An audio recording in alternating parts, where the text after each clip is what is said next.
ಪ್ರಯೋಗವನ್ನು ಮಾಡಲಾಗಿದೆ. ಸದ್ಯಕ್ಕೆ ನೀವು ನೋಡ್ತಾ ಇದ್ದೀರಾ, ಇದು ಲಾಲ್ಬಾಗ್ನಲ್ಲಿರುವಂಥ ನಿಲ್ಲಿಸಲಾಗಿರುವಂಥ ಸುಮಾರು 60ಕ್ಕೂ ಹೆಚ್ಚು ಈ ಥರದ ಆನೆಗಳನ್ನು ನೋಡ್ತಾ ಇದ್ದೀರಾ. ಸಾಕಷ್ಟು ಸಲ ನಾವು ನಗರದ ಕಡೆಗೆ ವನ್ಯಜೀವಿಗಳು ಬರ್ತಾ ಇರೋದನ್ನು ನೋಡ್ತಾ ಇರ್ಬೋದು. ಕಾಡುಗಳು ಕ್ರಮೇಣ ಕ್ಷೀಣಿಸ್ತಾ ಇರೋದ್ರಿಂದಾಗಿ ಸಾಕಷ್ಟು ಕಾಡು ಪ್ರಾಣಿಗಳು, ಅದರಲ್ಲೂ ಕೂಡ ವಿಶೇಷವಾಗಿ ಆನೆಗಳು ನಮ್ಮ ನಗರದತ್ತ ವಲಸೆ ಬರ್ತಾ ಇರೋದನ್ನು ನೋಡ್ತಾ ಇರ್ಬೋದು. ಇದನ್ನು ತಪ್ಪಿಸುವಂಥ ಒಂದು ನಿಟ್ಟಿನಲ್ಲಿ ಲಾಲ್ಬಾಗ್ನಲ್ಲಿ ಒಂದು ವಿಭಿನ್ನವಾದಂತಹ ಪ್ರಯತ್ನಕ್ಕೆ ಸದ್ಯಕ್ಕೆ ಲಾಲ್ಬಾಗ್ನ ಆಡಳಿತ ಮಂಡಳಿ ಮುಂದಾಗಿರುವಂಥದ್ದು. ಸದ್ಯಕ್ಕೆ ಇಲ್ಲಿ 60ಕ್ಕೂ ಕೂಡ ಈ ಥರದ 60ಕ್ಕೂ ಹೆಚ್ಚಿನ ದೊಡ್ಡ ಮತ್ತು ಚಿಕ್ಕ ಗಾತ್ರದ ಲ್ಯಾಂಟೆನ ಆನೆಗಳನ್ನು ಸದ್ಯಕ್ಕೆ ಇಲ್ಲಿ ನಿಲ್ಲಿಸಲಾಗಿದೆ. ಇದು ವಿಶೇಷವಾಗಿ ಇನ್ನೊಂದೇನು ಅಂತ ಹೇಳಿದ್ರೆ, ಈ ಲ್ಯಾಂಟೆನ ಆನೆಗಳನ್ನು ಮಾಡಿರುವಂಥದ್ದು ಟ್ರೈಬಲ್ಸ್ ಜನಾಂಗದವರು, ಅಂದರೆ ಬುಡಕಟ್ಟು ಜನಾಂಗದವರು ಈ ಲ್ಯಾಂಟೆನ ಆನೆಗಳನ್ನು ಮಾಡಿದ್ದಾರೆ ಅಂತ ಹೇಳಿ ಅವ್ರಿಗೂ ಕೂಡ ಒಂದು ಉದ್ಯೋಗವನ್ನು ಸೃಷ್ಟಿಸಬೇಕನ್ನುವಂಥ ನಿಟ್ಟಿನಲ್ಲಿ, ಅವರನ್ನು ಕೂಡ ಮುಖ್ಯವಾಹಿನಿಗೆ ತರುವಂಥ ನಿಟ್ಟಿನಲ್ಲೂ ಕೂಡ ಇದು ಕೆಲಸ ಮಾಡುತ್ತೆ.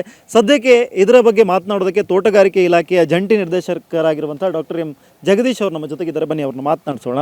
ಸರ್, ಮೊದಲನೇದಾಗಿ ಈ ಲ್ಯಾಂಟೆನ ಆನೆ ಇದರ ಬಗ್ಗೆ ವಿಶೇಷತೆಗಳನ್ನು ಬಗ್ಗೆ ಹೇಳೋದಾದರೆ, ಮತ್ತು ಇದು ಎಷ್ಟು ದಿನಗಳವರೆಗೆ ಈ ಒಂದು ಅಭಿಯಾನ ಇರುತ್ತೆ ಅಂತ? ಪ್ರಮುಖವಾಗಿ ತಮಗೆಲ್ಲ ತಿಳಿದಿರೋ ಹಾಗೆ ಲ್ಯಾಂಟನಾ ಕೆಮಾರ ಅಂತ ವೈಜ್ಞಾನಿಕವಾಗಿ ನಾವು ಹೇಳ್ತೇವೆ. ಅದನ್ನು ಕನ್ನಡದಲ್ಲಿ ನಾವು ರೋಜುವಾರ ಗಿಡ ಅಂತ ಕರಿತೀವಿ. ಇದು ಒಂದು ನಾಕ್ಷಿಯಸ್ ವೀಡ್. ಈಗ ಫಾರೆಸ್ಟಲ್ಲೆಲ್ಲ ಕೂಡ ಬಹಳಷ್ಟು ಮಟ್ಟಿಗೆ ಬೆಳ್ಕೊಂಡು ಮತ್ತು ಈವನ್ ನಮ್ಮ ಸಾಗುವಳಿ ಪ್ರದೇಶದಲ್ಲೂ ಕೂಡ ಬೆಳೆದಿರೋದ್ರಿಂದ ಅದು ನಮ್ಮ ದೊಡ್ಡ ತಲೆನೋವಾಗಿ ಪರಿಮಣಿಸಿದೆ ಹಲವು ದಶಕಗಳಿಂದ. ಆಮೇಲೆ ವಿಶೇಷವಾಗಿ ಫಾರೆಸ್ಟಲ್ಲಿ ಇದು ಸ್ಪ್ರೆಡ್ ಆಗೋದ್ರಿಂದ ರಿಯಲ್ ಫಾರೆಸ್ಟ್ ಟ್ರೀಸು ಬೆಳಿಲಿಕ್ಕೂ ಕೂಡ ಅಡ್ಡಿಯಾಗಿದೆ. ಅಂಥ ಒಂದು ಲ್ಯಾಂಟನವನ್ನು ಇದುವರೆಗೂ ಕೂಡ ಒಂದು ಸರ್ವ ರೀತಿಯಲ್ಲಿ ಸಮರ್ಪಕವಾಗಿ ಬಳಸ್ಕೊಳ್ತಕ್ಕಂಥ ಪ್ರಯತ್ನ ಕರ್ನಾಟಕದಲ್ಲಿ ಆಗಿರಲಿಲ್ಲ. ಸಣ್ಣ ಪ್ರಮಾಣದಲ್ಲಿ ಇದ್ರೂ ಇಷ್ಟು ದೊಡ್ಡ ಮಟ್ಟದಲ್ಲಿ ಆಗಿರಲಿಲ್ಲ. ವಿಶೇಷವಾಗಿ ನಮ್ಮ MMLಸು ಆ ಭಾಗದಲ್ಲಿರ್ತಕ್ಕಂಥ ಏನು ಗಿರಿಜನರಿದ್ದಾರೆ, ವಿಶೇಷವಾಗಿ ಒಂದು ಸೋಲಿಗ, ಆಮೇಲೆ ಜೇನು ಕುರುಬ ಮತ್ತು ಬೆಟ್ಟ ಕುರುಬಾಸು, ಈ ಥರದ ಒಂದು ಟ್ರೈಬಲ್ ಕಮ್ಯುನಿಟಿಯಿಂದ ಒಂದು ಹೊಸ ಪ್ರಯತ್ನ ಆಗಿದೆ. ಸೊ ದಿ ರಿಯಲ್ ಎಲಿಫೆಂಟ್ ಸಂಸ್ಥೆ ಅಂತಕ್ಕಂಥದ್ದು ಇದನ್ನು ಒಂದು ಬೆಳಕಿಗೆ ತರ್ತಕ್ಕಂಥ ಪ್ರಯತ್ನವನ್ನು ಮಾಡಿದ್ದಾರೆ. ಸೊ ಇಲ್ಲಿ ಪ್ರಮುಖವಾಗಿ ತಾವು ನೋಡ್ತಾ ಇರ್ತಕ್ಕಂಥದ್ದು, ನಾನು ಈಗಾಗಲೇ ಹೇಳಿದಾಗೆ ಲ್ಯಾಂಟನಾ ಕಮರ ಅಂತ ಏನು ಹೇಳ್ತೀವಿ ರೋಜುವಾರ, ಆ ಗಿಡವನ್ನು, ಅದು ಕಳೆ ಗಿಡ, ಯಾವುದಕ್ಕೂ ಕೆಲಸಕ್ಕೆ ಬಾರದೇ ಇರತಕ್ಕಂಥ ಗಿಡ ಅಂತ ಇದುವರೆಗೂ ನಾವೆಲ್ಲ ತಿಳ್ಕೊಂಡಿದ್ವಿ. ಆದರೆ ನೋಡಿ, ಟ್ರೈಬಲ್ಸ್ ಎಷ್ಟು ಅದ್ಭುತವಾದಂಥ ಒಂದು ಪರಿಕಲ್ಪನೆ ಇಟ್ಕೊಂಡಿದ್ದಾರೆ. ಅದನ್ನು ಪ್ರತಿಯೊಂದು ಗಿಡದ ಕಾಂಡವನ್ನು, ಅದು ಆ್ಯಕ್ಚುಲಿ ಮುಳ್ಳಿನಿಂದ ಕೂಡಿರುತ್ತೆ. ಅದನ್ನು ನಾವು ಹ್ಯಾಂಡಲ್ ಮಾಡಬೇಕಾದ್ರೂ ಕೂಡ ಕೇರ್ಫುಲ್ ಆಗಿರಬೇಕು, ಅಷ್ಟೊಂದು ಮುಳ್ಳಿರುತ್ತೆ. ಆಮೇಲೆ ಅದು ಎಲೆಯನ್ನು ಕ್ರಷ್ ಮಾಡಿದಾಗ ಸ್ವಲ್ಪ ಆರೋಮ, ಅಂದರೆ ಸುವಾಸನೆಯಿಂದ ಕೂಡಿರುತ್ತೆ. ಅಂಥ ಲ್ಯಾಂಟನ್ಗಳನ್ನ ಕಡಿದು ಅದರ ಈ ಪ್ರತಿಯೊಂದು ಕಾಂಡವನ್ನು ಕೂಡ ಏನು ಮೇಲ್ಗಡೆ ಇರತಕ್ಕಂಥ ತೊಗಟೆಯನ್ನು ತೆಗೆದು ಈ ಆಕಾರದಲ್ಲಿ ಮಾಡಿ ಅದೆಲ್ಲವನ್ನು ಕೂಡ ಒಂದು ಆನೆ ಆಕಾರವನ್ನು ನೀಡಿದ್ದಾರೆ. ಇದರಲ್ಲಿ ಒಂದು ಫ್ಯಾಬ್ರಿಕೇಷನನ್ನು ಬೇಸಿಕ್ ಮಾಡೆಲ್ ಮಾಡ್ಕೊಳ್ತಾರೆ. ಅದರ ಮೇಲೆ ಒಂದು ಆನೆಗೆ ಸುಮಾರು 5,000 to 10,000 ರೋಜುವಾರ ಕಡ್ಡಿಗಳನ್ನು ಬಳಸಿ ಈ ಥರದ ಎಲಿಫೆಂಟ್ ಆಕೃತಿಯನ್ನು ಕ್ರಿಯೇಟ್ ಮಾಡಿದ್ದಾರೆ. ಇವರು ಇಲ್ಲಿ ಮಾಡಿರ್ತಕ್ಕಂಥದ್ದು ಎಲಿಫೆಂಟ್ ಆಕೃತಿ ಏನಿದೆ, ಈ ರಿಯಲಿಸ್ಟಿಕ್ ಆಗಿ ಫಾರೆಸ್ಟಲ್ಲಿ ಎಷ್ಟು, ಏಕೆಂದರೆ ಟ್ರೈಬಲ್ಸ್ ಅಂದರೆ ತಮಗೆ ಗೊತ್ತು, ಪ್ರತಿನಿತ್ಯ ಅವರು ಆನೆಗಳನ್ನ ನೋಡ್ತಾ ಇರ್ತಾರೆ. ಚಿಕ್ಕ ಮರಿಗಳು ನೋಡ್ತಾರೆ, ಮಧ್ಯಮ ಗಾತ್ರದ್ದು ನೋಡ್ತಾರೆ, ದೊಡ್ಡ ಸಲಗಗಳನ್ನ ನೋಡ್ತಾರೆ. ಅದು ಯಾವ್ಯಾವ ರೀತಿ ಆನೆ ಇದೆ ಅದೆಲ್ಲವನ್ನು ಕೂಡ ಬಿಂಬಿಸ್ತಕ್ಕಂಥ ಪ್ರಯತ್ನ ಮಾಡಿದ್ದಾರೆ. ಇವತ್ತು ಒಂದು ಪ್ರಯತ್ನವಾಗಿ ಲಾಲ್ಬಾಗ್, ಬೆಂಗಳೂರಿಗೆ ಸುಮಾರು 100 ಆನೆಗಳ ಈ ಥರದ ಒಂದು ಆಕೃತಿ ಬಂದಿದೆ. ಅದರಲ್ಲಿ 60 ಆನೆಗಳನ್ನು ಲಾಲ್ಬಾಗ್ನ ಈ ಒಂದು ಮರ ಮತ್ತು ವೃಕ್ಷ ಸಾಮಲೆಯ ಒಂದು ಪರಿಸರದಲ್ಲಿ 3 ಹಿಂಡುಗಳಾಗಿ ಇಟ್ಟಿದ್ದಾರೆ. ಅಂದರೆ ಆನೆಗಳು ಇಲ್ಲಿ ಬಂದಿರ್ತಂಥ ಪರಿಣಿತರನ್ನು ಕೇಳಿದಾಗ, ಆನೆಗಳು ಸಾಮಾನ್ಯವಾಗಿ ಫಾರೆಸ್ಟ್ನಲ್ಲಿ ಬರ್ತಕ್ಕಂಥ ಸಂದರ್ಭದಲ್ಲಿ ಹಿಂಡಾಗಿ ಬರ್ತಕ್ಕಂಥದ್ದು, ಕೆಲವು ಒಂದರಿಂದ ಒಂದು ರೋ ವಾಕಿಂಗ್ ಅಂತ ಕರೀತಾರೆ, ಆ ಥರದ್ದು ಹೋಗ್ತಕ್ಕಂಥದ್ದು 3 ಹ್ಯಾಬಿಟ್ ಇದೆಯಂತೆ. ಸೊ ಆ ಇಡೀ 3 ಹ್ಯಾಬಿಟನ್ನು ಕೂಡ ಇಲ್ಲಿ ತೋರಿಸಿದ್ದಾರೆ. ಅರಣ್ಯದಲ್ಲಿ ಆನೆಗಳು ಸಾಮಾನ್ಯವಾಗಿ ಯಾವ ರೀತಿ ಸಂಚಾರ ಮಾಡುತ್ತೆ ಅಂತಕ್ಕಂಥದ್ದನ್ನು ಕೂಡ ನಾವು ಕಲಿಬಹುದು. ಇಲ್ಲಿ ಈಗ ರೋ ಅಲ್ಲಿ ಇದೆ, ಇಲ್ಲಿ ಅದನ್ನು ತೋರಿಸೋದು, ಅದೆಲ್ಲ ಹಿಂಡಿನಲ್ಲಿ ಬರ್ತಾ ಇದೆ. ಇನ್ನೊಂದು ಅಲ್ಲಿ ಚದುರದ ಆಕಾರದಲ್ಲೂ ಕೂಡ ಬರ್ತಾ ಇದೆ. ಸೊ ಎಲ್ಲ 3 ವಿಧದ ಒಂದು ಏನು ಆನೆಯ ಒಂದು ಹ್ಯಾಬಿಟ್ ಅನ್ನು ಕೂಡ ಇಲ್ಲಿ ಅವರು ಮಿಮಿಕ್ ಮಾಡಿದ್ದಾರೆ. ಸೊ ಇದು ಪ್ರಮುಖವಾಗಿ 60 ಆನೆಗಳನ್ನು ಇವತ್ತು ಲಾಲ್ಬಾಗ್ನಲ್ಲಿ ಇಟ್ಟಿದ್ದಾರೆ. ಸುಮಾರು ಫೆಬ್ರವರಿ 3ರಿಂದ ಮಾರ್ಚ್ 3ವರೆಗೂ ಕೂಡ ಈ ಆನೆಗಳ ಆಕೃತಿಗಳಿಲ್ಲಿರುತ್ತೆ.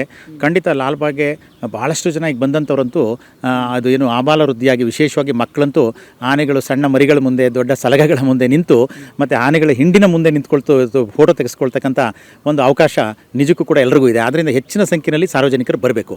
ಈಗ ಲಾಲ್ಬಾಗ್ನಲ್ಲಿ ಫಲಪುಷ್ಪ ಪ್ರದರ್ಶನ, ಈ ಥರದ್ದು ಒಂದಿಷ್ಟು ಹೊಸ ಮಾದರಿಗಳನ್ನು, ಹೊಸ ಪ್ರಯೋಗಾತ್ಮಕ ವಿಚಾರಗಳನ್ನು ಮಾಡ್ತಾ ಇರ್ತೀರಾ.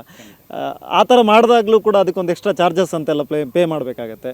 ಈಗ ಲಾಲ್ಬಾಗ್ನಲ್ಲಿ ಆನೆಗಳನ್ನು ನೋಡಬೇಕಾದ್ರೆ ಎಕ್ಸ್ಟ್ರಾ ಚಾರ್ಜ್ ಏನಾದರೂ ಇದೆಯಾ? ಇದು ಪ್ರಮುಖವಾಗಿ ಏನಾಗಿದೆ ಅಂದರೆ, ಇಲ್ಲಿ ಮಾಡಿರ್ತಕ್ಕಂಥ ಮುಖ್ಯ ಉದ್ದೇಶ ಅಂತಂದರೆ, ಇತ್ತೀಚೆಗೆ ತಾವು ನೋಡಿರ್ಬೋದು, ಆನೆಗಳಲ್ಲಿ ಬಹುಶಃ ಕಾಡಿನ ಒಂದು ಹಸಿರು ಕಡಿಮೆ ಆದಂಥ ಸಂದರ್ಭನೋ ಬೇರೆ ಬೇರೆ ಕಾರಣಾಂತರದಿಂದ ಆನೆಗಳು ನಾಡಿಗೆ ಬರ್ತಕ್ಕಂಥದ್ದನ್ನು, ನಗರ ಪ್ರದೇಶಕ್ಕೆ ಬರ್ತಕ್ಕಂಥದ್ದನ್ನು ನೋಡ್ತಾ ಇದ್ದೇವೆ. ಆನೆಗಳು ನಗರ ಪ್ರದೇಶಕ್ಕೆ ಬಂದ ತಕ್ಷಣ ಅವನ ಕೆಟ್ಟ ರೀತಿಯಲ್ಲಿ ಜನ ನಡೆಸ್ಕೊಳ್ತಕ್ಕಂಥದ್ದನ್ನು ನಾವು ಕಂಡಿದ್ದೇವೆ. ಅದು ಅರಣ್ಯ ಅಧಿಕಾರಿಗಳು ಮತ್ತು ಪರಿಸರ ಪ್ರಿಯರು ಸಾಕಷ್ಟು ಸಾರಿ ಏನು ಒಂದು ಕೋರಿಕೆಯನ್ನು ಮಾಡ್ತಾ ಇರ್ತಾರೆ.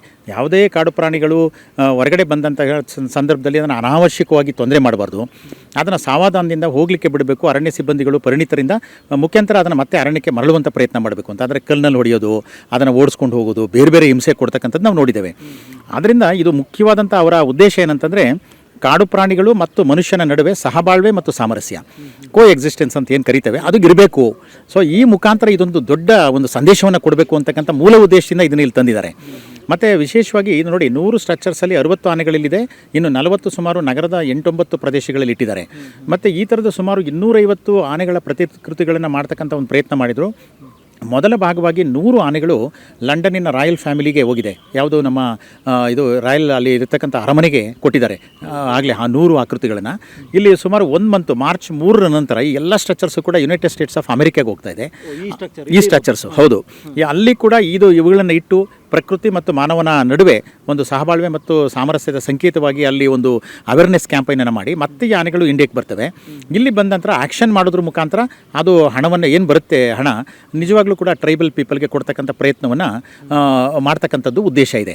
ಸೊ ಈ ಮೂಲಕ ಈಗೇನಾಗಿದೆ, ಟ್ರೈಬಲ್ಸು ತಮಗೆ ಗೊತ್ತಿದೆ, ಈಗ ಕಾಡು ಮತ್ತು ಕಾಡಿನ ಉತ್ಪನ್ನಗಳನ್ನು ಬಳಸ್ಕೊಂಡು ಅಲ್ಲಿರ್ತಕ್ಕಂಥ ಗೆಡ್ಡೆ ಗೆಣಸುಗಳನ್ನು ಬಳಸ್ಕೊಂಡು ಅವರ ಜೀವನವನ್ನು ಸಾಗಿಸ್ತಾ ಇದ್ದಾರೆ. ಆದರೆ ಇದು ಬಹುಶಃ ಅದ್ಭುತವಾದಂಥ ಪರಿಕಲ್ಪನೆ.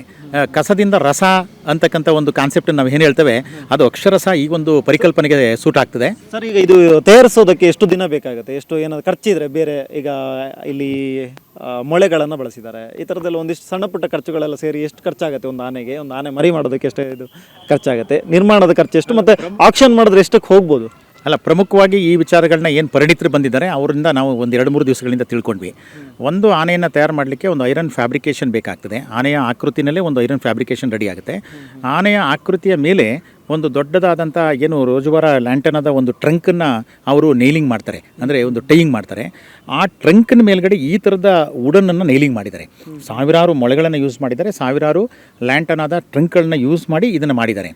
ಸುಮಾರು ಕನಿಷ್ಠ ಫ್ಯಾಬ್ರಿಕೇಷನ್ಗೆ 1 ಮಂತ್ ಹಿಡಿಯುತ್ತೆ. ಮತ್ತು ಒಟ್ಟಾರೆ ಈ ಲ್ಯಾಂಟನ ಏನು ಸ್ಟೆಮ್ಗಳನ್ನು ಈ ರೀತಿ ಜೋಡಣೆ ಮಾಡಬೇಕು ಅಂದರೆ 2ರಿಂದ 2.5 ತಿಂಗಳು ಒಂದು ಆನೆಗೆ ಹಿಡಿಯುತ್ತೆ.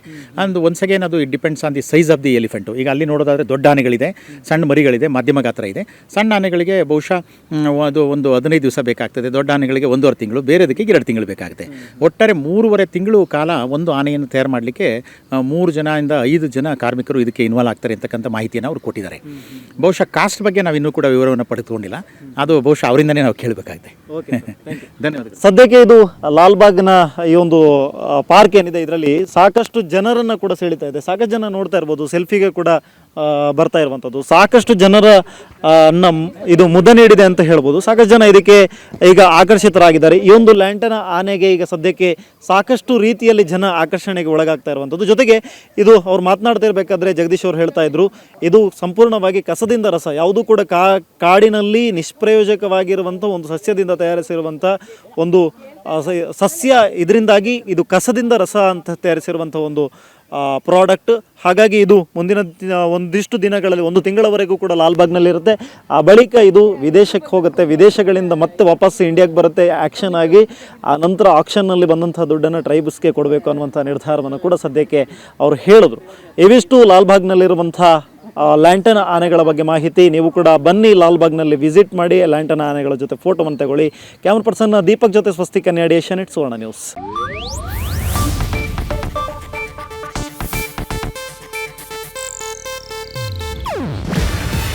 ಇದು ಏಷ್ಯಾನೆಟ್ ನ್ಯೂಸ್ ನೆಟ್ವರ್ಕ್ ಪ್ರಸ್ತುತಿ. ನೀವು ನೋಡ್ತಿದ್ದೀರಾ ಏಷ್ಯಾನೆಟ್ ಸುವರ್ಣ ನ್ಯೂಸ್.